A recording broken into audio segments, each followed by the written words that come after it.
Hi all, let's take a look at your first practice test that will cover Chapter P and Chapter 1. This is, I think, a pretty fun test. It's a little long just because it covers so much material, but I think that you will agree that all of the problems reflect what's in the sections pretty well.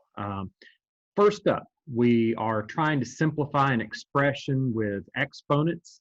I would really like you to treat this as like 4 mini problems within the problem.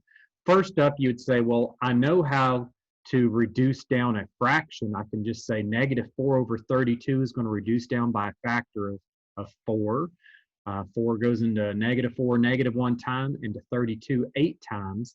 So I can say that's going to reduce down to negative 1 over 8. That's the first thing I do. Now, with the x's, I have an x to the first in the numerator and an x to the eighth in the denominator. I know x belongs in the denominator since that's where the larger power is. And it's going to be to the 8 minus 1 power in that denominator. That's why you see an x to the 7th. Similarly with the y's, you can say, well, where does y belong? Belongs in the numerator because that's where the larger power is. What's the new power going to be? It's going to be 5 minus a negative 5. That's 5 plus 5, or y to the 10th up there. Your z, you just look at that and say, well, we know that according to what he said on the test, you cannot leave any negative exponents in any answer. So I know that that z to the negative first needs to be written as z in the denominator to the positive first power. And then you can say this would be a good final answer. The only thing I did from this step to this step is I just cleaned it up a bit. You don't have to have that factor of 1 in the numerator. This is fine, but it's better written as negative y to the 10th over 8x to the 7th z. Nice final answer there. Now, for number 2, I'm wanting you to show me that you understand how to simplify radical expressions. First of all, you're supposed to understand that you can only combine them if they have the exact same number under the radical. So our goal in simplifying this is to write each of these square roots in simplest terms, meaning if they have any perfect square factors, those need to be factored out of that and taken the square root of. When you look at the square root of 108, you should be thinking, what's the largest perfect square factor of 108? Now you'd start at the perfect square just under 108, 100. Say, well, 100 is not going to go into that. What about 9 squared, 81? Won't go into that. 8 squared, 64. 64 times 2 is 128. It won't go into that. 7 squared, 49 is not going to divide into that. 6 squared, glorious. Yes, 36 will go into 108. And if you needed to go to your calculator and say 108 divided by the 36 just to check, you could do that, and you can see that you get the 3 left over. Now, that's where this came from in this step. I broke that square root down into the square root of 36 times the square root of 3. Now, as soon as I saw that the square root of 3 was going to be remaining, common sense told me that I knew I would need a square root of 3 remaining in this one as well. So what I did here is I just said, well, 48 divided by 3 is 16. That's nice because the square root of 16 is also another perfect square factor that's going to come out nicely. So from this step to this step, I'm just showing the square root of 36 comes out as a 6. The square root of 16 comes out as a 4. When it comes out, it multiplies the existing coefficient of that root. So we have 4 times 6 on the root of 3 plus 2 times 4 on the root of 3. That gives me 24 on the root of 3 plus 8 on the root of 3. And then the way you add your roots is you add the coefficients of the roots. 24 plus 8 is 32. For our final answer there of 32 on the root of 3. Now, if you wanted to, you could check this and say, well, the answer he's getting is 32 on the root of 3. That's equal to 50. Now, I do not want that decimal answer, but it might be wise to check your answer versus the original and say, well, it should be the exact same thing on the square root of 48. This better also give me 55.425, and it does. So we can say, yep, this is just the simplified version of that. But now again, remember, I would not give any credit at all for that decimal answer. I'm just merely showing that the answer I came up with is equivalent to the original expression. Now, speaking of equivalent expressions, we're supposed to write an equivalent expression for, that was my original problem here, but I wanted an equivalent expression without square roots in the denominator. We're supposed to rationalize this. What you're supposed to remember is anytime you see a square root and you're supposed to rationalize, you see two terms, you need to multiply by its root conjugate, which is the same two terms with the opposite sign in between. So I knew I needed to multiply that denominator by the root of 7 plus the root of 5. You can't multiply the denominator if you don't also multiply the numerator. So I had to multiply by an understood 1 there, the root of 7 plus 5 over the root of 7 plus 5. In the numerator, it's best just to leave it factored. You can see I left it as 10 times that group, the square root of 7 plus the root of 5. Now in the denominator, you FOIL it out and you say, well, the first times the first. Any root times itself is the number on the inside. Same thing goes for the 5, except you know that it's a negative times a positive, so we're going to be subtracting 5. And again, remember, anytime you multiply by a conjugate, the middle terms cancel. You'd have plus the root of 35 minus the root of 35. Now, this denominator simplifies super nicely. We just have the 7 minus 5. You can say, well, 7 minus 5 is 2. I can take that 2, divide it into the existing factor of 10 in the numerator, and it leaves me a fully factored final fantastic form of the answer of 5 times the group, the root of 7 plus the root of 5. Now, I like that problem. I like it a lot. And in that one, I factored out the final answer. Speaking of factoring, our next few problems have us factoring polynomials. So as soon as I give you a 4-term polynomial, you should automatically be saying, okay, I need to factor this by grouping, which means I need to group the first 2 and then group the second 2 terms. That's what I've done here. I've underlined it in red. Group the first 2, group the second 2. Now in these first 2 terms, you say, well, factor out the greatest common factor. I can factor out an x squared. Leaves me x minus 3. In the second group, you can factor a 9 between the 9 and the 27, but please, please remember, anytime a group starts with a negative, you should also factor that negative out.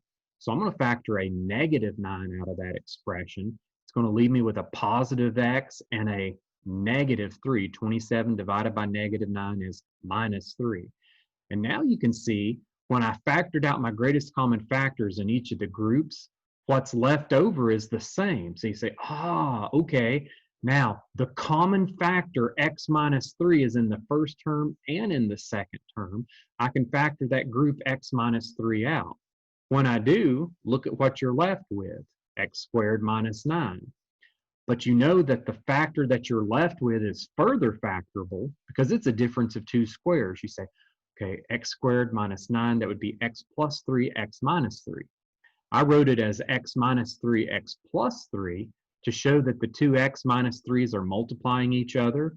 Now, this would be an okay answer, but it's better just to go ahead and say, well, if you have 2 factors of x minus 3, write that as x minus 3 quantity squared times the remaining factor of x plus 3, and that would be our fully factored final fantastic form of the final answer. Good question. For number 5, now, some of you may work number 5 with the trial and error approach where you instantly just set up your binomial factors and try to figure out what goes in there. That's okay. As long as you get to the correct answer, it's fine. I'm working number 5 in a manner that it ends up being pretty much just like number 4. I want to create a 4-term polynomial that is factorable by grouping. We do that by what's called the AC method. You just say, okay, the terms that are going to work have to be factors of the leading coefficient times the constant. So factors of 3 times negative 6. I'm looking for factors of negative 18 that sum together to get that middle coefficient of negative 7. So you say, okay, we know that it has to be positives and negatives to multiply to get a negative. The first one you might try is negative 18 times 1, but you know that that would fail miserably because negative 18 plus 1 is not going to give you negative 7. So I went in and said, well, okay, negative 18 times 1 doesn't work. Negative 9 times 2 will work. Why? because negative 9 times 2 is negative 18. Negative 9 plus 2 gives me my negative 7. It satisfies both criteria. Now, what do I do with that negative 9 in the 2? They go into the problem and they replace the minus 7x. So instead of minus 7x, I put minus 9x plus 2x minus 6. You can see I drew out the minus 7x gets replaced with the terms that I know are superior. But please understand, I haven't changed a thing in the problem. What I have here is identical to the original expression. Minus 9x plus 2x is minus 7x. It's just guaranteed that this is now going to factor nicely. I group the first two, I group the second two. I can factor a 3x out of the first group and I get an x minus 3 left over.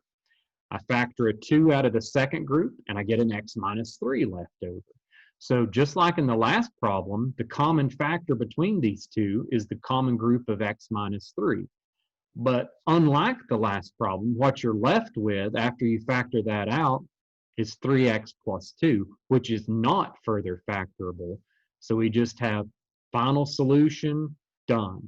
Now, if you wanted to FOIL back through this just to double check, it will check out. You'd get x times 3x is the 3x squared.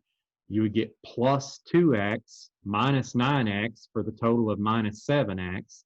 And then you would get the minus 6 for the constant.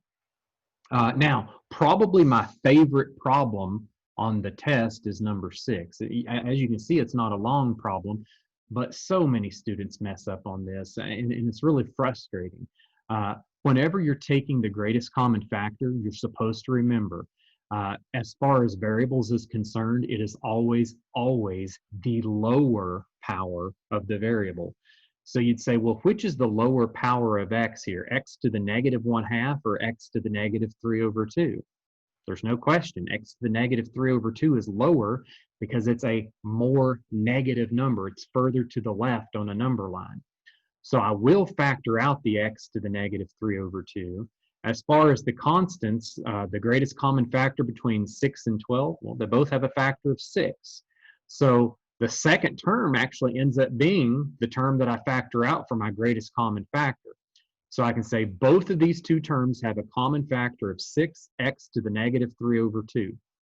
When I factor that out in the first group, 12 divided by 6 leaves me a 2.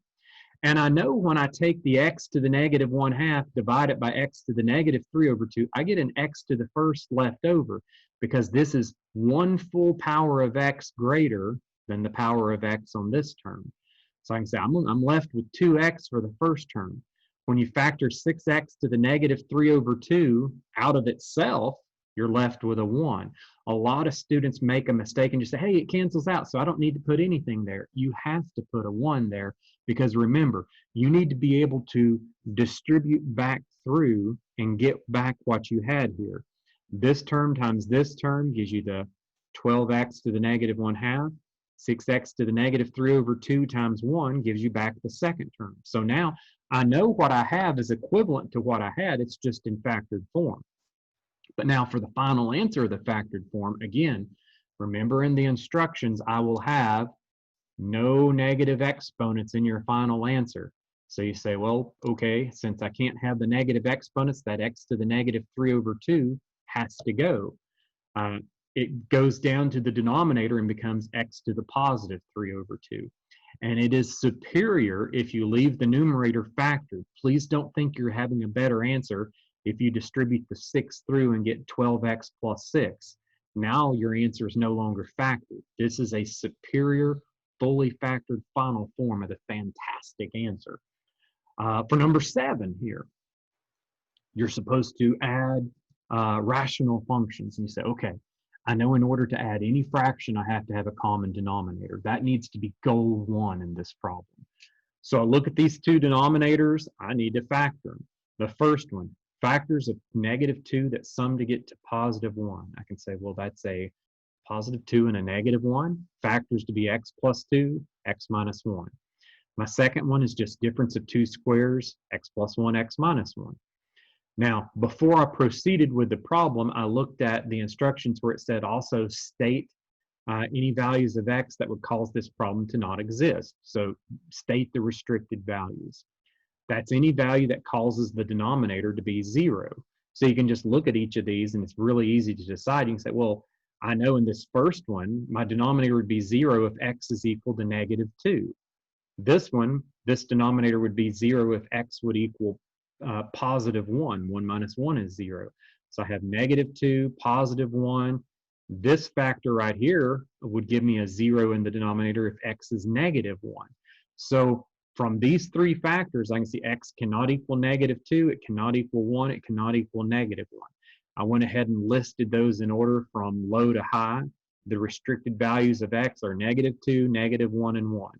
And again, keep in mind that one didn't contribute anything because we already restricted 1 due to this one. Okay, my three restricted values. Now, as far as simplifying the problem, you say, I still can't add these two fractions right now, even if x is not one of these restricted values, because I don't have the same denominator. So I need to work to get the same denominator. The second denominator has a factor of x plus 1 that my first one doesn't have. So please notice from this step to the next, I multiplied the first fraction by x plus 1 in the numerator and by x plus 1 in the denominator. This first fraction had a factor of x plus 2 in its denominator that the second one did not have. So from this step to this step, I multiplied the second fraction by x plus 2 in the numerator and by x plus 2 in the denominator. Now, once I get to this point, I can say, hey, those denominators are the same. I should be able to combine these two fractions to one fraction. That's what I did from this step to this step. As I do that, I also go ahead and simplify my numerators. I FOIL out the first one. It's going to give me x squared plus x plus 3x plus 3. That's where this x squared plus 4x plus 3 came from. I distributed the 2 through the second one, and I got 2x plus 4. And then I can say, okay, now, since this is all one fraction, all of these numerators need to be added, any common terms. The 4x and 2x collected to make 6x. The plus 3 plus 4 made 7. To give me my final answer of x squared plus 6x plus 7 over those three factors in the denominator, x plus 2, x minus 1, and x plus 1. Now, had that numerator been factorable, I would have went ahead and factored it, but it's not. You can't find factors of +7 that sum to get to 6. So we say, since that numerator is not factorable, we stop at that and say final answer. For our next one, this one should be an easy problem, but I see so many students really make horrible mistakes on this one. As soon as you see fractions within a fractional expression, your very first step should be get rid of any fractions inside the fraction. So you do not want a denominator of x plus 10. You do not want a denominator of x. So the only logical step is, hey, I'm going to multiply by x and x plus 10.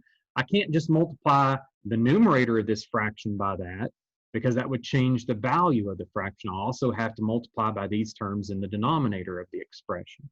Now, notice when I multiply by the x and the x plus 10 in the denominator, I just leave it factored. It's going to be 10 times x plus 10. That's where that came from. When you multiply that in the numerator, it's going to distribute to both terms. And the whole reason you're doing this is to get rid of the fractions inside the fraction. When it distributes to the first term, the x plus 10's cancel, and you're just left with x. In the second term, please remember you have this minus sign. The 1 over x cancels with the x, but you're still going to have minus the group x plus 10. And here's where I see a lot of students make a careless mistake. They will put minus x plus 10, but they'll think, oh, I don't need a parenthesis around that anymore. And then they'll have a positive 10 over here because they'll cancel out their x's, but they'll think that that's a plus 10.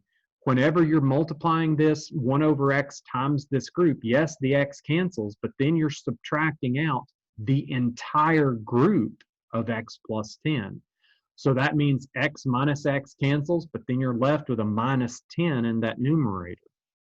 Now, that 10 in the numerator can cancel with a factor of 10 in the denominator and should cancel with a factor of 10 in the denominator, which leaves you to a fully factored final fantastic form of the answer of -1 over x times x plus 10. Gorgeousness. Now, For number 9, what's better than a nice compound fraction? Well, how about formulas? Formulas are cool. So when you're looking at this, you can bet that I'll give you a formula asking you to solve for a variable which is originally in the denominator. So in this one, my goal was to solve for d. So I know I can't solve for a variable as long as it's in the denominator. How am I supposed to undo that? Multiply by whatever group's in the denominator. So from this step to the next, all I've done is I multiplied both sides of the equation by the group c minus d. So you can see on the left-hand side, I have a times the group c minus d. When you multiply by the group c minus d on the right, it's just going to cancel out that denominator and leave you a b. So now progress has been made, but I need to get d by itself. It would be easier to do that if I could get each term out individually rather than any products of a group in here. So what I did is I distributed a on the left-hand side to get ac minus ad is equal to b. Now my goal is to get d by itself. So I'm thinking, it'd help if I get the group AD by itself.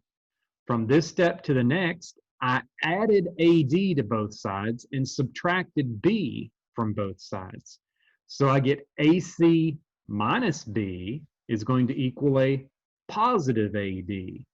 And now at this point, this is gorgeous because you can say, oh, you're supposed to solve for D, John. Yeah, well, D times A is equal to this expression. So all I need to do to get D by itself is to divide both sides by A. And your final answer for D is AC minus B all over A. Final gorgeous answer there. For number 10, I'm giving you an equation in which you're going to have some fractions. And I just need you to remember the easiest way to do that is to get rid of the fractions by multiplying by the least common multiple of any of the denominators in those fractions. In this case, 4 and 3 have no common factors. So you can say, well, the only thing you can do is multiply the two together, 12. If you can multiply by 12, it's going to get rid of every fraction in the problem. That's what I'm doing. I'm showing all of this is going to get multiplied by 12. When I multiply by 12 on the left-hand side, 12 over 4 is going to leave me a 3. I'm going to have a 3x left over. 12 times 2 gives me 24. 12 times this term, I'd be 12 divided by 3 is 4. I'll have left 4 times the group x minus 3. So this is an equivalent linear function that's going to be easier to work with. From the second step to the third, the only thing I did was distributed 4 through the group x minus 3 to get 4x minus 12. Then I said, let's get our terms of x on the same side. I subtracted 4x on each side to get negative x. And on the right-hand side, 24 minus 12 is 12. So now I have negative x is equal to 12. Divide both sides by negative 1, you get x is negative 12. Final answer there. I like the next two a lot. Number 11 is working problems with the concept of the principles of square roots. So you say, well, if you have a term squared inside of a function, how are you supposed to solve for it? You're supposed to isolate it and then take the root of each side. So the first step is to get that x minus 4 quantity squared by itself. It's being multiplied by a 3. Then you divide by 3 on both sides. 15 over 3 is 5. So now, when you have that group squared is equal to 5, you can say, I need to get rid of that square by taking the square root of each side. Whenever you take the square root of each side, you need to remember the side not containing the variable you're solving for absolutely must be the positive or negative square root of that side. No need to put it on both sides. You just say, okay, x minus 4 could equal the positive or negative square root of 5. And then when you solve for x, you just say, well, in order to get x by itself, you just add 4 to both sides, and you'll get x is equal to 4 plus or minus the root of 5. And I would prefer this efficient style of the answer more so than the two different answers written out.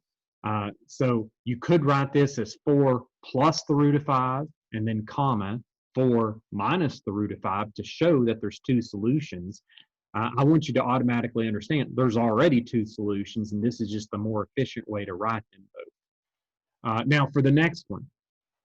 In this problem, I ask you to solve the equation, and please, please make note, I ask you to solve the equation using completing the square.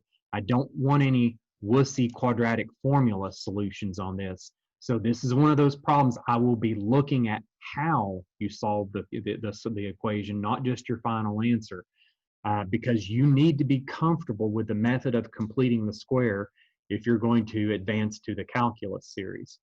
So I can say, okay, in order for it to be factorable by completing the square, the constant needs to be a perfect square. 3 is not. So my first step, I knew I needed to move that 3 to the right hand side. I just subtracted 3 on both sides and I got this. Now, the reason I put some of this in red is because I went back in and did that later. I knew I would have to put a constant in there, so I put plus blank, and I figured out that blank later. So here's how I figure it out.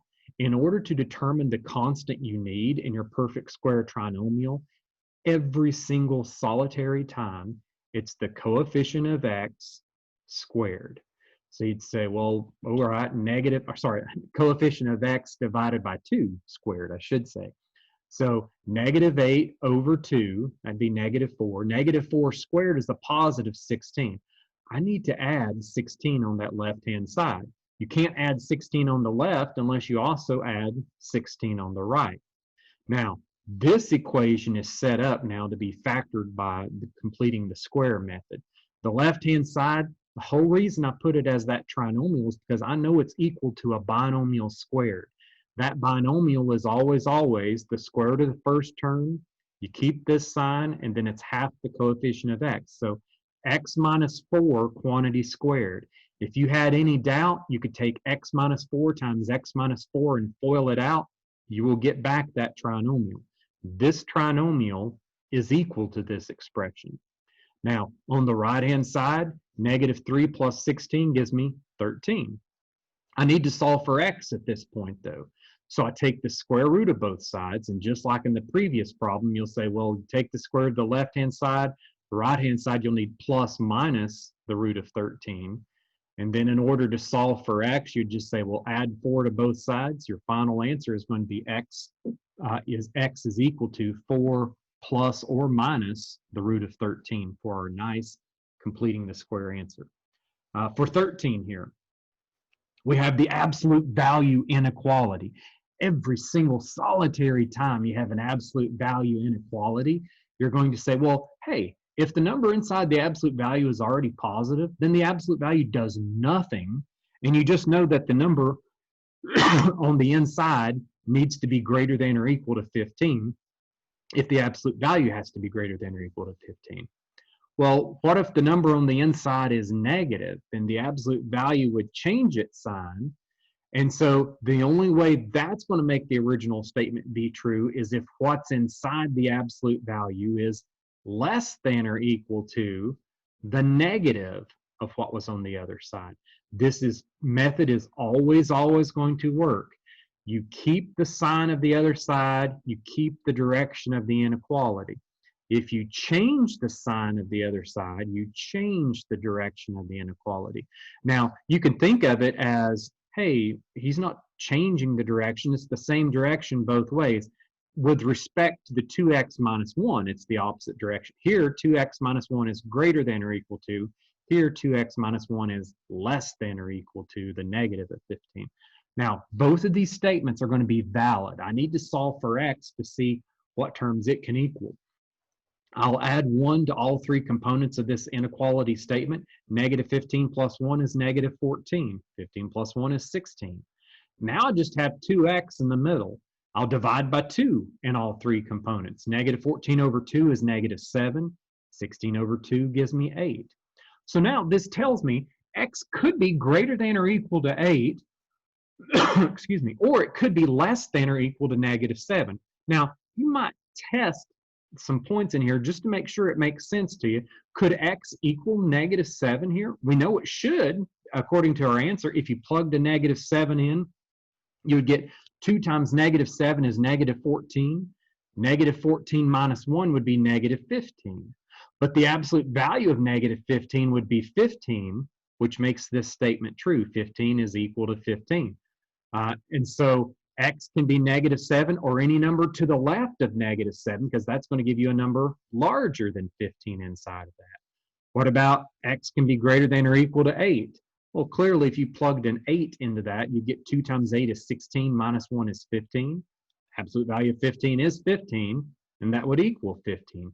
Any number larger than 8 is just going to give you a number larger than 15 up here. So I can say, I know that this inequality statement is true. For the final portion of the answer, I want it in interval notation. So you'd say this first part means x could be less than or equal to -7. So it's any number from -infinity up to -7, bracket, since it can include -7, union, bracket, it starts at 8 and goes off towards infinity, since it can be a number larger than 8. Now, number 14, probably it's close between number 6 and number 14 for my favorite problem on this. 14 is an awesome one too, because this is the foundation of the Calc 1 derivative. This difference quotient, we call it in a Calc 1 class, f of x plus h minus f of x over h. This is a formula we need to be able to simplify for any function. In this case, I'm giving you a quadratic -2x squared plus x plus 10 and asking you to apply the difference quotient and simplify. The simplification part's just going to be, I've got to get rid of the h in the denominator before I have my final answer. Okay, now first of all, what is f of x plus h? Well, it's your function, except everywhere there's an x, you're going to replace it with an x plus h. That's what I've done here. -2 times the group x plus h squared plus the group x plus h plus 10. You'll see I grouped it off with a bracket to show all of that is f of x plus h. Minus f of x is just your function given. Then we're going to take this difference and divide it by h. Now, in that numerator, I needed to algebraically simplify out the group f of x plus h. Just to save time, I went ahead and showed up here x plus h quantity squared. If you took x plus h times x plus h, it's going to give you x squared plus 2xh plus h squared. One of my pet peeves here is students who say, hey, can't I just say x plus h quantity squared? Isn't that just x squared plus h squared?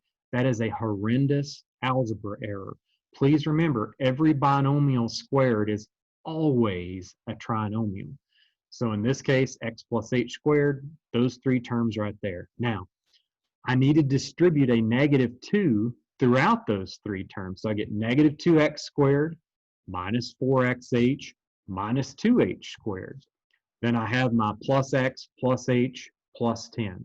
From that, I'm still subtracting the f of x, and all of this is over h. Now, as we subtract these out, please remember the terms of f of x plus h and f of x always cancel. Always cancel.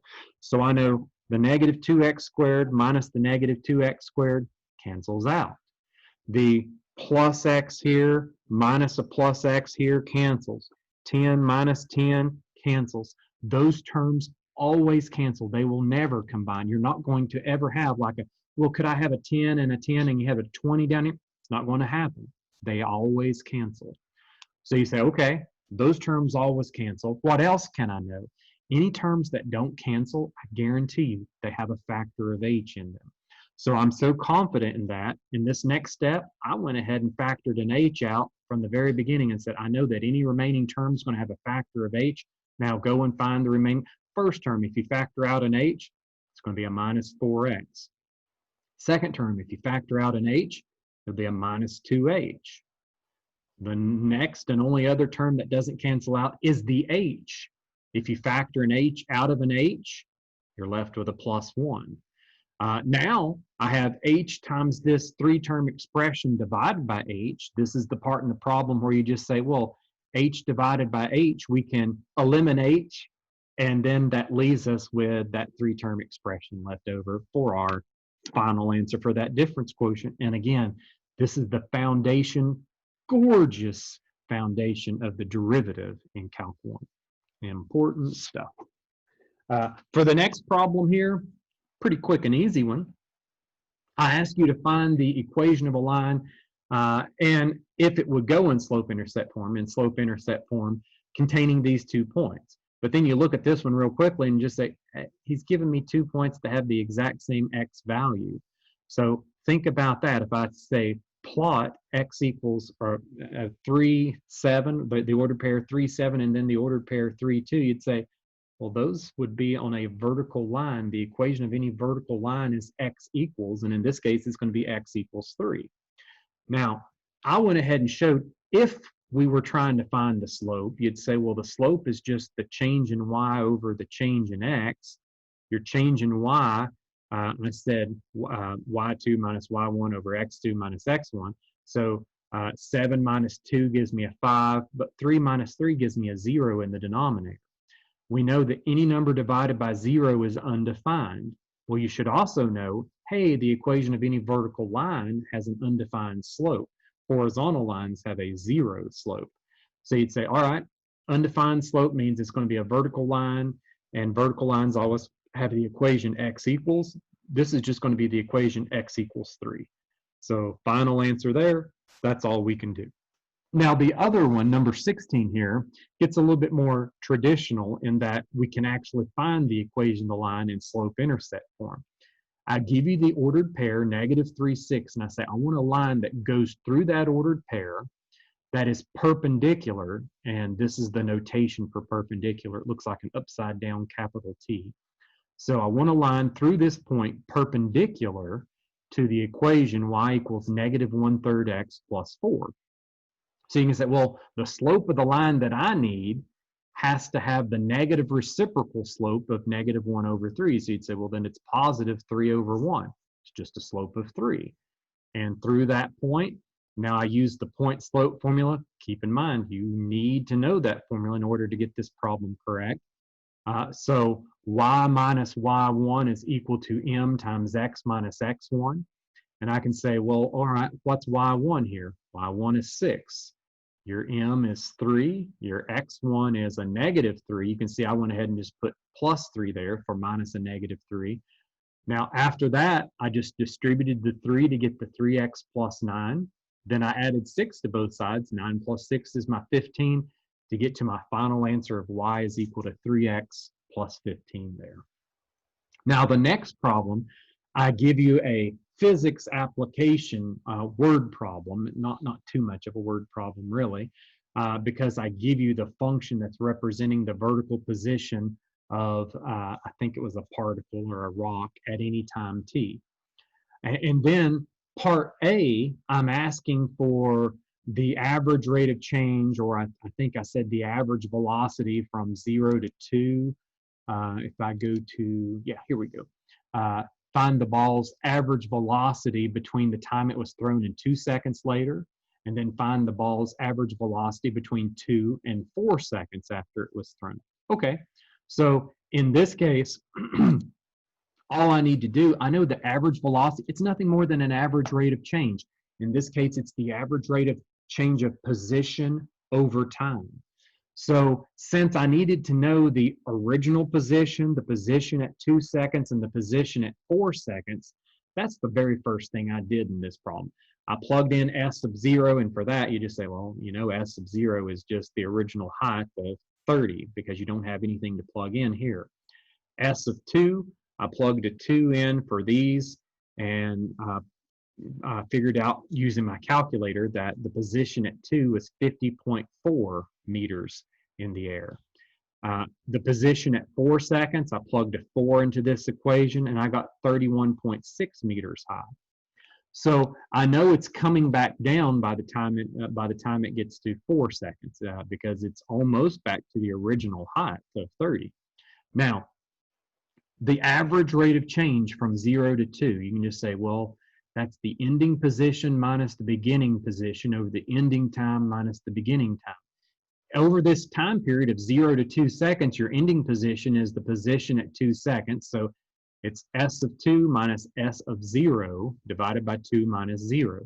The position at 2 seconds, it was 50.4 meters in the air. The original position at 0 seconds, it was 30 meters in the air. And this is a change in position over 2 seconds. So you say, well, then it's went upward 20.4 meters in a time span of 2 seconds. Well, then it's went upward at a rate of 10.2 meters per second over that period. That would be our average velocity. Now, the average velocity or the average rate of change from 2 to 4 seconds, again, you just say it's the ending position minus the beginning position, end time minus beginning time. In this period, the ending position was, well, whatever S of 4 is. That's a height of 31.6 meters in the air, minus the original position of this time period, S of 2, the height at 50.4 meters in the air over this 2 seconds. So now you can see in this period, the ball has actually went downward 18.8 meters. And it's went downward 18.8 meters in a time period of 2 seconds. So you can say, well, then it's going downward at a rate of 9.4 meters per second. Now, since I didn't write downward, if you do say downward, then you can do away with the negative. But in this case, you just say the average velocity is negative 9.4 meters per second. Now this next one, I tried to think a way that I could get you to understand and be able to show me you understand transformations without having to draw me all of these and be meticulous with your drawings and stuff. So this is my idea that I have with that. You shouldn't have to draw a single transformation whatsoever. You just tell me how a point transforms from one graph to another. So I tell you if g of x contains the point negative 2, 6, then tell me what g of negative x contains. You say, well, okay, all he's doing here is he's changing the sign on the x term in the function. Is he changing the sign on the y? No, just the x. So you say, well, then he's going to change the sign on x. If the original contained negative 2, 6, then g of negative x. Actually, if you said what type of transformation is this, it's a reflection about the y-axis. G of negative x would reflect g of x about the y-axis, but the end result is it only changes the sign on x, and you'd have the ordered pair 2, 6. Now, every time you go back to the original problem, don't go from part A to go to part B.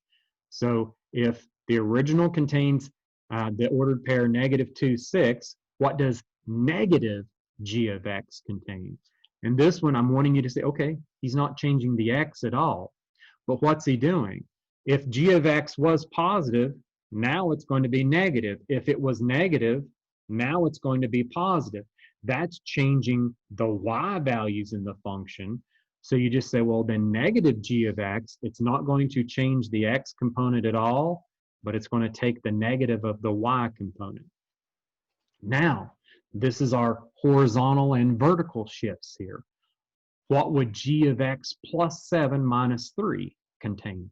You're supposed to remember, anytime something is in with the x, it does the opposite of what implies. And you'd say, well, we know that horizontal shifts are in with the x, and this would shift it horizontally 7 units to the left. So you'd say, then I need to subtract 7 from my x component. Negative 2 minus 7 is negative 9. What about the y component? This shifts it down 3 units. So a y value of 6 minus 3 gives me a y value of 3. G of x plus 7 minus 3 would contain the point negative 9, 3. Now in my next transformation, what am I doing? This is horizontal shift 2 units to the right. This will add 2 to each x component. So you'd say, well, okay, and then instead of having to ordered pair negative 2, it's going to be negative 2 plus 2, 0. What does this 3 do? It doesn't impact the x component whatsoever. That's a vertical stretch. And so you say, okay, I'm vertically stretching it by a factor of 3. I'm just going to multiply the y values by 3. So instead of a y value of 6, it's 6 times 3 for 18. Now, what about my next one? You say, okay, now anytime something is in with the x, it affects it horizontally, and it does the opposite of what you would think. So you would think, looking at this, you say, oh, are you just going to divide your x values by 3? No, the opposite of that. Multiply your x values by 3. So this is a vertical stretch, horizontal stretch by a factor of 3. And so you say, I just take my x value, multiply it by 3. So negative 2 times 3 is going to be negative 6. What happens to my y value? This doesn't affect the y at all. This does. That's going to shift it down 5 units. So you say 6 minus 5. That's where the 1 came from. So in each of these transformations, I try to do at least the last 3 there. I try to do one that's going to impact the x component, one that's going to impact the y component.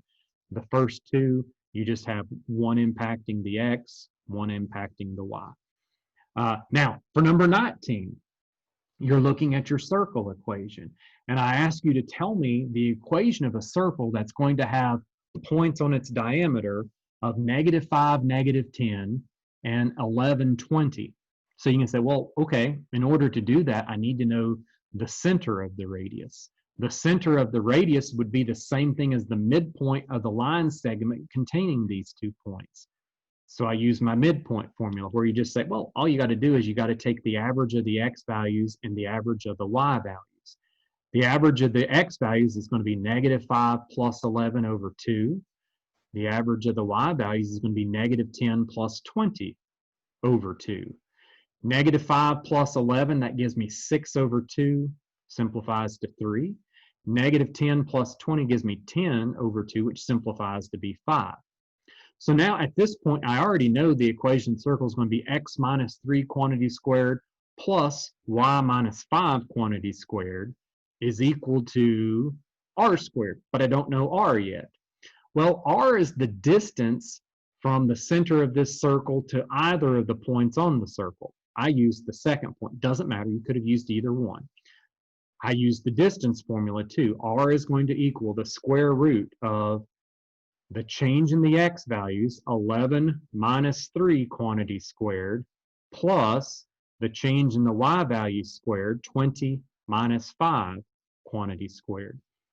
11 minus 3 is 8, so this term's going to be 8 squared. 20 minus 5 is 15, so this term's going to be 15 squared.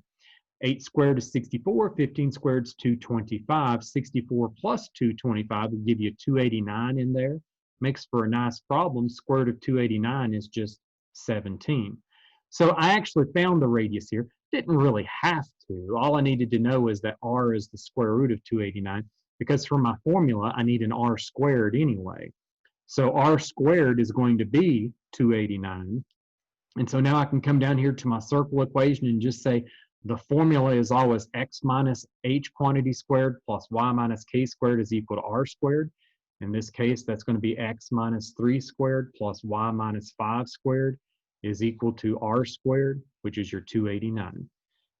Now, another circle equation here, number 20, gives me x squared plus y squared minus 8x plus 10y minus 2 equals 0. I like this one more because you have to use completing the square to set it up. So you just say, well, all you're going to do is you're going to gather your terms of x, leave a space, plus gather your terms of y, leave a space, move that 2 to the right-hand side. Negative 2 on the left becomes 2 on the right. Now, in order to complete these squares, what I did in the red there, I just say every time what I need is the constant needs to be half of b quantity squared. So I can